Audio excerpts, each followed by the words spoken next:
Bonjour, je suis Céline Baron, j'ai 46 ans, je suis sophrologue certifiée et psychopraticienne certifiée, installée sur Vichy depuis 3 ans et demi.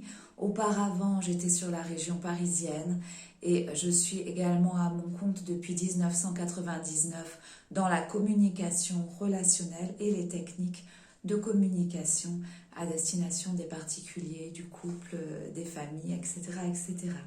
Voilà, donc aujourd'hui dans cette vidéo, je voudrais vous parler rapidement d'une période difficile pour beaucoup d'entre vous. Euh, c'est la période du deuil. Qu'est-ce qui se passe concrètement en moi et dans ma tête lorsque je perds quelqu'un que j'aimais? Donc j'ai pas mal de questions dans la rubrique commentaires de mon site professionnel.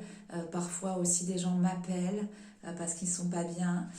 Et ici, j'ai beaucoup de questions aussi au cabinet, puisque après l'école de sophrologie, j'ai suivi, et c'était ma volonté de suivre un cursus, une formation dans le stress post-traumatique et le deuil compliqué, mais également j'ai suivi une formation en Angleterre avec Oplex Careers, qui est un organisme international, et donc j'ai passé 3 niveaux sur le deuil en fait avec eux. Donc c'est une de mes spécialités avec la confiance en soi et le sommeil. Et j'ai pas mal de gens donc qui viennent et qui sont endeuillés, et il y en a eu encore plus avec la période du Covid. Donc voilà, donc je vais parler rapidement des étapes du deuil, hein, qui ont été théorisées par Kubler-Ross, qui sont maintenant plus que connues. Donc le choc, le déni, la colère, le marchandage, la dépression et enfin l'acceptation.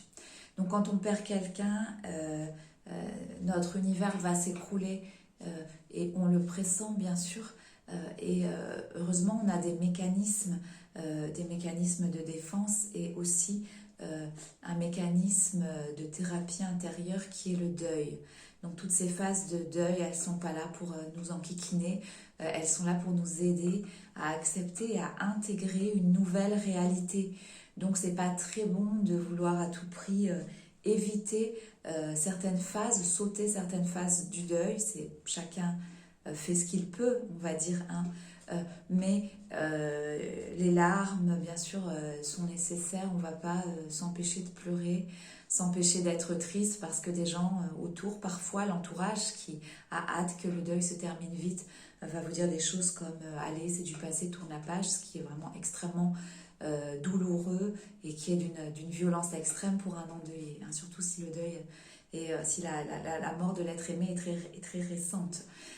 Donc voilà, donc on va parler rapidement de ces étapes. Le choc, eh bien sûr, quand on apprend le décès de quelqu'un, on peut avoir n'importe quelles idées qui nous passent par la tête, c'est notre univers qui s'écroule, et il y a vraiment un monde entre le moment où on apprend le décès et le moment où on va l'accepter. Il y a un monde, il y a des semaines, des mois, ça dépend vraiment du lien, ça dépend de beaucoup de choses, parfois des années, et puis parfois le deuil ne peut pas, quand il s'agit d'un enfant, le deuil... Alors, le deuil, il peut se faire, bien sûr, et on le verra avec un livre que je voudrais vous présenter. Dans certains cas, il peut vraiment se faire. On peut arriver à l'acceptation, mais c'est extrêmement difficile. C'est un chemin très très long pour la perte d'un enfant, par exemple. Ensuite, il y a autre chose, c'est le déni. Donc là, on passe par le choc, le déni, de se dire non, c'est pas possible, c'est pas vrai, je refuse cette mort, ou en tout cas je ne veux pas la voir. Et certaines personnes vont, en travaillant beaucoup, en vaquant à leurs occupations habituelles, vont rester dans le déni. Ensuite, il y a la colère. Hein, on peut être en colère contre la personne, si par exemple c'est un suicide, si c'est une personne qui s'est donné la mort. Hein. On peut être en colère contre, bien, si c'est un accident, la personne peut-être qui a provoqué l'accident, et puis on va être en colère en général contre plein de gens, tout ce qu'il y a autour, la situation, contre Dieu, si on est chrétien. Hein. Il y a cette colère, cette phase de colère qui est nécessaire. On peut être en colère contre des gens qui ne nous ont pas prévenus, de l'état, par exemple, de la personne qui était malade, ou on peut être en colère contre des gens tout simplement qui ne nous ont pas prévenus parfois du décès, ou voilà. Et puis ensuite, on va rentrer dans une phase de marchandage. Et ce marchandage, je ferai une vidéo vraiment sur la phase de marchandage parce que, en fait, ce marchandage, il peut prendre parfois chez certaines personnes qui sont notamment très spirituelles parfois ou très croyantes, ça peut prendre des aspects tout à fait inattendus. Donc ça, on en reparlera. Donc le marchandage, c'est quoi? Eh bien, c'est de dire, de s'enfermer dans une bulle et de dire à Dieu, de dire à l'univers, de dire à son défunt, mais si tu reviens, si tu pouvais revenir, ou bien si tu pouvais me pardonner de certaines choses, ou bien si tu peux m'entendre, si je peux communiquer avec toi encore, si les choses peuvent changer, si j'avais une baguette magique et si je pouvais faire changer les choses, eh bien voilà ce que je ferais. Je serais meilleure, je serais plus douée, j'aurais plus d'écoute, plus d'empathie pour toi, plus de compassion. Je vendrai tout ce que j'ai, ma maison, ma voiture. Je ferai tout ce que tu veux si tu reviens. Voilà cette phase de marchandage, bien sûr, qui est nécessaire à comprendre que bah non, c'est pas possible, hélas. On ne peut pas faire revenir la personne, sinon ça se saurait hein, depuis le temps.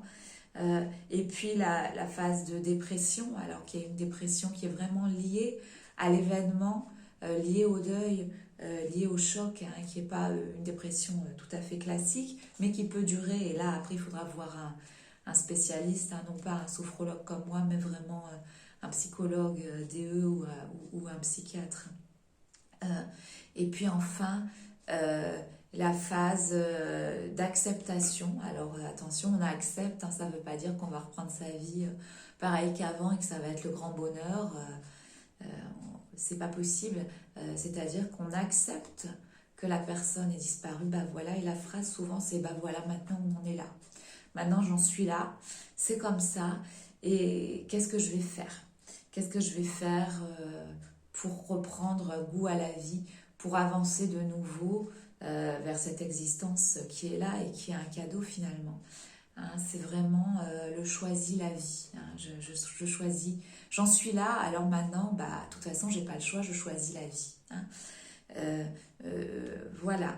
Donc ça, c'est pour les différents temps du deuil. Alors la question qu'on me pose parfois, que mes clients et clientes me posent, c'est mais vous savez, telle personne a disparu il y a 9 mois, 10 mois, 1 an, 2 ans, 3 ans, et j'en suis toujours là. Est-ce que c'est normal finalement? Alors oui, il y a des deuils qui se compliquent et la façon dont on va vivre le deuil, c'est tout à fait lié au lien qu'on avait avec la personne, à la façon.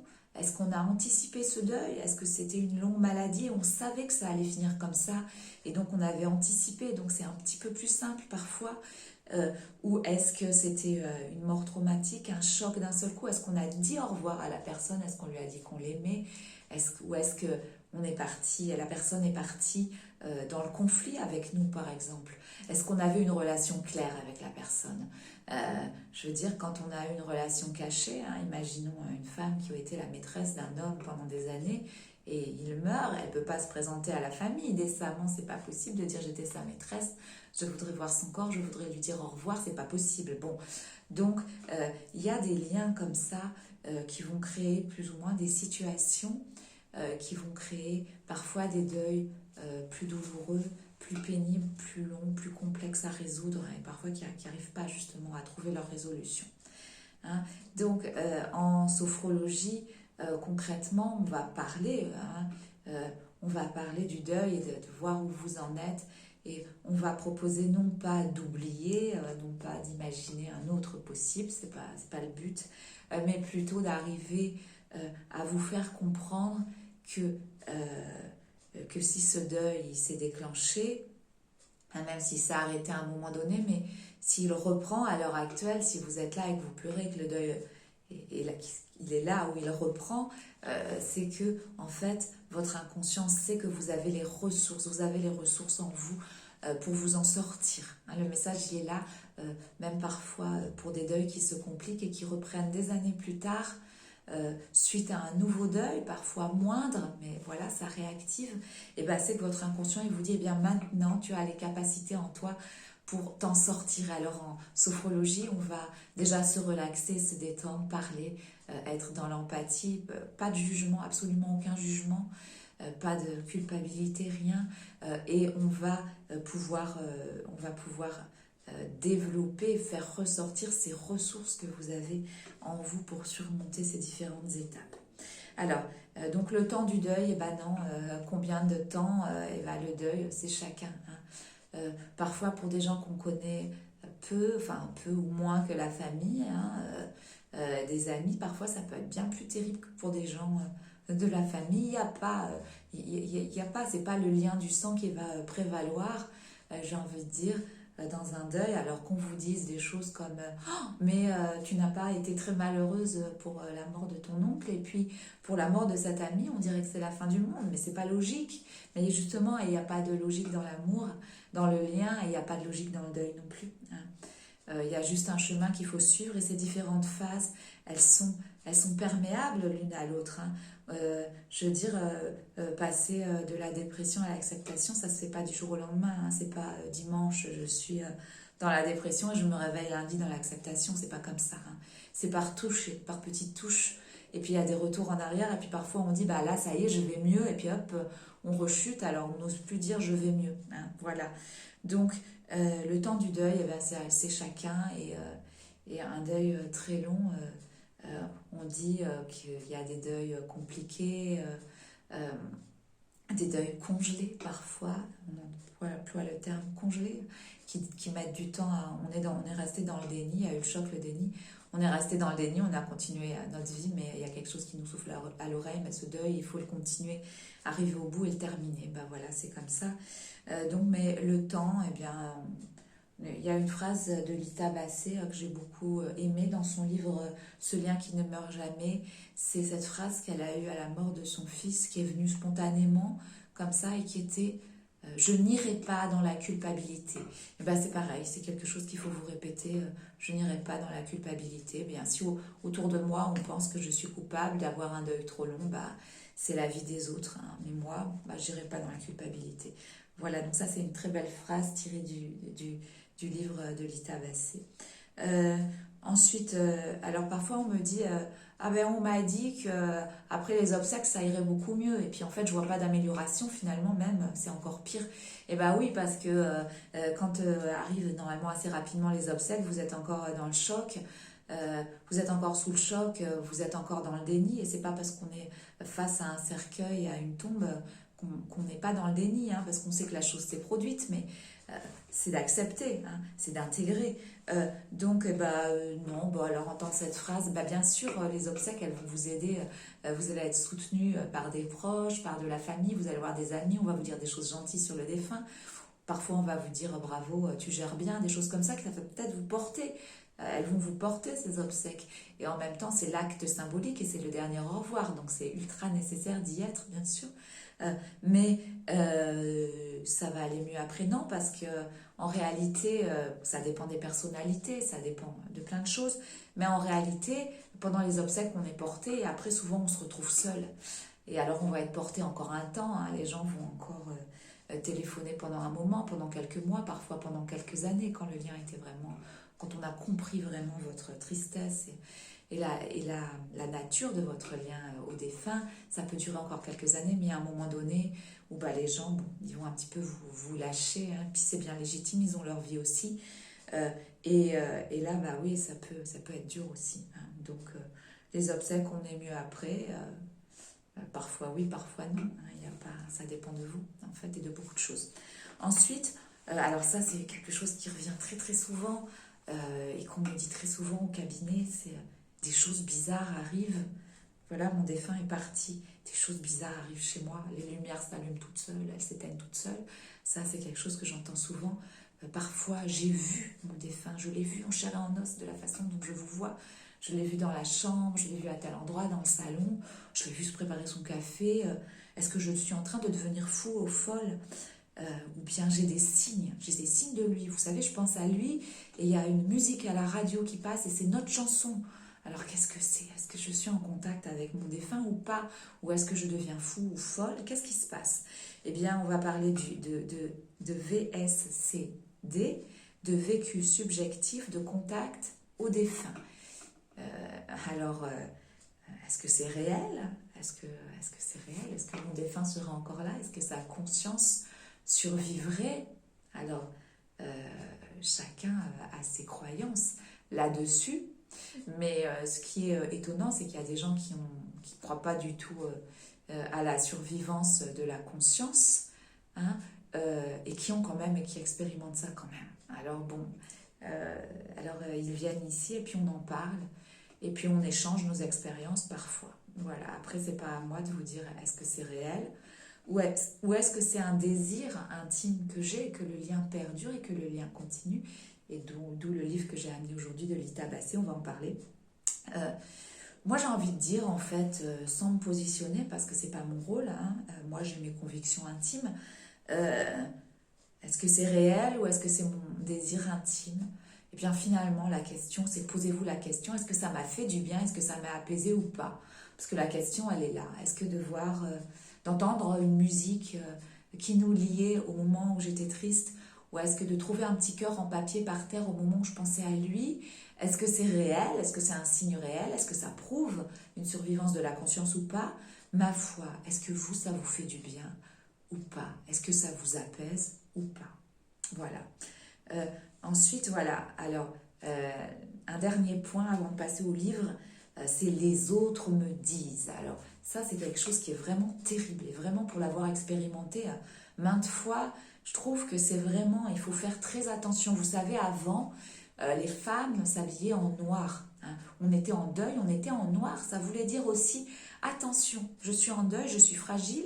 Ne me dis pas n'importe quoi, ne me raconte pas n'importe quoi, ne viens pas m'enquiquiner avec des histoires sans importance. Je suis en deuil et je le montre, je suis en noir. Attention. Bon, alors bien sûr, cette coutume, elle a disparu, à part parfois dans certains pays, comme en Grèce encore.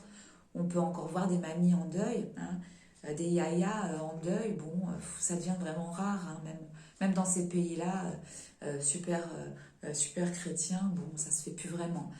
Et c'est dommage parce que, bon, ça nous disait, attention, je vais prendre des pincettes avec cette personne.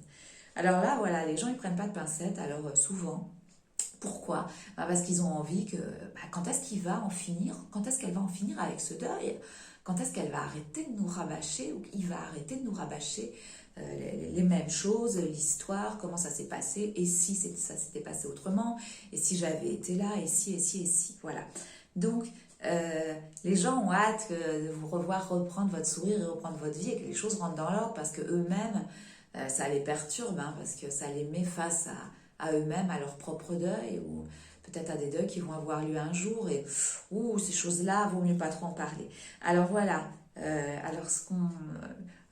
donc moi j'ai eu un deuil, j'ai eu plusieurs deuils très longs, souvent pour des amis, pas pour la famille, c'est bizarre, parce que pourtant j'aimais des gens de ma famille aussi, hein, mais voilà, pour moi l'amitié apparemment j'ai peu d'amis, mais j'ai des très bons amis, donc bon c'est un lien fort. Et alors voilà ce que j'ai pas supporté d'entendre. Écoute, il est mort. Ah bah oui, je te remercie, hein. J'étais aux obsèques comme toi, je suis au courant qu'il est mort, hein. Merci. Ça m'éclaire pas beaucoup là ce que tu me dis. Ou bien c'est du passé. Bah oui, écoute, j'ai fait 10 ans d'études, hein, je suis bien placée pour savoir que hier c'est le passé, puis que demain c'est l'avenir, hein. Ok, mais pour moi, dans mon présent, ce que tu me dis, c'est du passé, ça ne m'aide pas. Ça veut dire quoi? C'est du passé, donc j'efface tout. Donc alors toi, tout ce qui est passé t'efface. Donc ton mariage, la rencontre avec ta femme, ça y est, t'efface. Donc voilà, ça non, c'est pas aidant d'entendre ça. Alors le pire qu'on peut entendre, c'est mais tourne donc la page. Ah oui, alors tu vas me dire la page de quel livre? Alors déjà la page de ma vie, la page de la sienne, la page des obsèques, la page de la maladie ou de l'accident. Quelle page là? Parce que bon, tourne la page, d'accord? Ouais, ok, alors je vais prendre mon agenda, puis je vais tourner la page, puis on va voir si ça m'aide, hein. Mais moi je crois pas. Et je crois surtout que c'est que quand on est face à un endeuillé, il faut avoir un peu de respect, et puis qu'il y a des propos qui sont très choquants. Et tourner la page, c'est pas possible, hein. On tourne pas la page d'un grand amour, par exemple. On écrit une page nouvelle en ayant intégré la disparition de l'être aimé. Ça, je suis d'accord. Ok. Fais ce qu'il voudrait que tu fasses. Waouh! Alors, fais ce qu'il voudrait que tu fasses. Alors déjà, il aurait fallu que je sois dans la tête de mon défunt en permanence, parce que moi, des fois, j'ai envie que des amis fassent des choses, hein, et puis je suis pas là en train de leur dire, hein. Donc bon, ce que mon défunt voulait que je fasse. Ok. Bon, c'est un peu alambiqué, hein, parce que c'est ma vie c'est ma vie, c'est pas la vie de mon défunt. Donc ma foi, ce qu'il voulait que je fasse, bon, bah, je sais pas, il voulait que je dessine, c'est là, j'aime le dessin, j'aime la musique, donc c'est là que tu veux en venir. Il voulait que je dessine et que je chante, bon, ok, mais bon, ça je l'ai toujours fait. Est-ce que c'est aidant? Fais ce qu'il voudrait que tu fasses. Est-ce que ça aide vraiment? J'en sais rien, hein. Surtout si je suis pas persuadée qu'il est là-haut et qu'il me regarde, franchement, pour moi, c'est pas aidant. Alors une autre chose qu'on m'a raconté et que moi aussi j'ai entendu, aie confiance en toi, aie confiance en l'avenir, d'accord. Mais quand vous êtes en deuil, avoir confiance en soi en l'avenir, c'est compliqué, hein.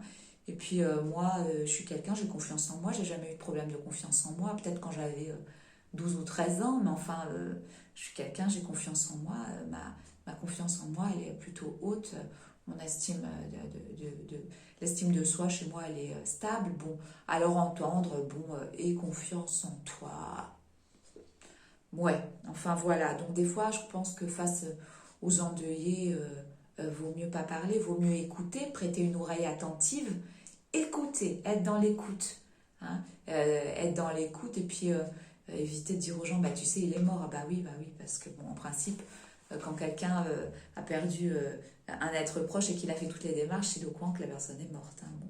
Voilà, donc voilà pour cette partie-là, je voulais vous parler de ce livre-là, euh, qui m'a beaucoup aidée et que j'ai relu souvent, à chaque fois que j'ai eu un deuil un peu compliqué, je ne sais pas si vous le voyez bien, je vous le montre. C'est le livre de la théologienne et philosophe Lita Bassé, Ce lien qui ne meurt jamais. Alors Lita Bassé, il faut savoir que c'est une figure du mouvement chrétien protestant et que chez les protestants, on ne prie pas les morts. Le mort, il est mort. Et on a coutume de dire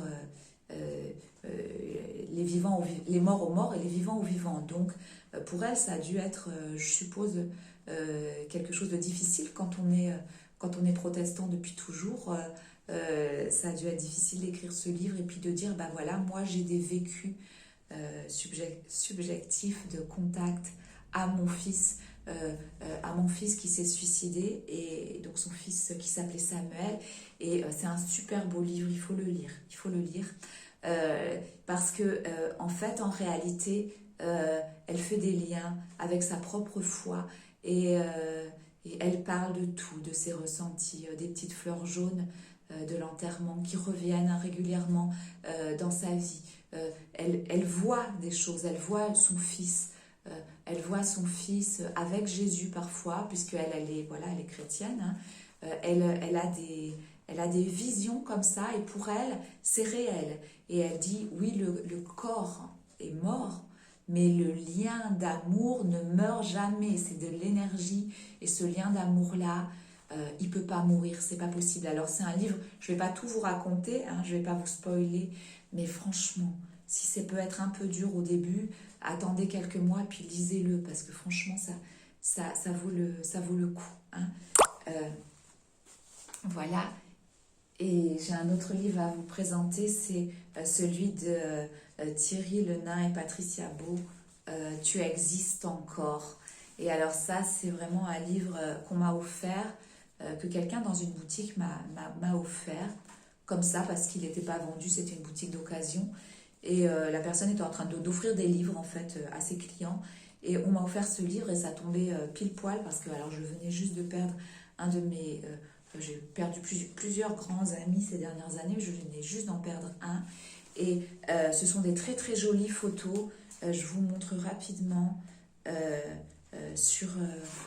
voilà, des photos de gens comme ça, côte à côte, ou de mains sur des bancs, accompagnées d'un petit texte qui dit tu existes encore, et qui parle du lien où es-tu, je vous dis que le début, hein, parce que où es-tu, on me dit que plus jamais je ne te verrai, que plus jamais je ne t'entendrai, je m'en fiche, tu es mort, mais tu existes encore. Donc voilà, on en revient au lien et à ce que finalement, et ça on peut le voir aussi en sophrologie, qu'est-ce que j'ai décidé de garder en moi. À un moment donné, l'être perdu devient ma force intérieure. Et qu'est-ce que je vais décider de garder? Et ça, c'est encore une nouvelle page. Et là, oui, là, c'est une nouvelle page. Voilà, je vous remercie et Je vous dis à bientôt et n'hésitez pas à me contacter par le biais de mon site.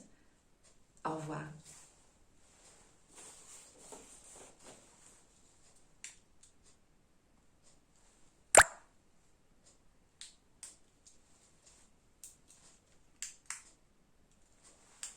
Bon, ça marche pas.